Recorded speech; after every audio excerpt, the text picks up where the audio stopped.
Okay, Marjon Alas sa tanan, and today is November 1 and this is my first video for this month. So kayo nabunta kay nakamatamang ko na alas 4 and then I realized i-jogging ko lang kang kain ni para mawala na ako insomnia. So pag-abot na ako dito sa among area pag-jogging, I saw nan ang mga saging na tuyo ka puno is magdungan mga ini pagka-guyang. So next week pwede na ni tubon. E dili ba dyan duha na kaya isa ni katuyo is medyo dabong-dabong pa, maybe after 2 or 3 weeks pwede na sa tubon. And then after taking some more videos, may nakita mo ako ng mga ginayas na mga lokdo, may nalingsing naman ng mga pako. So tango asab na ako ni guys, sayang sabi ni kay may mo sabi ng lokdo. Actually bagong gayas pa yun sa last week, pero tanawan mga pako na nubo man na June.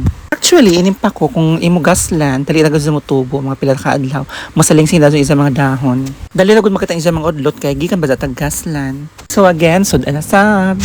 Amoy nakagana diri sa pag-inikaw sa bukid is ang mga sudan. Sa gulay-gulay is makita sa palibot. So di ko ka maguto. Kagana tana ko di ako makita ng mga mushroom kaso bang di naman kuting tubo ko man ng mga mushroom kay November na. So that's it for today. Di lang ako taman. See you on my next video. Bye-bye.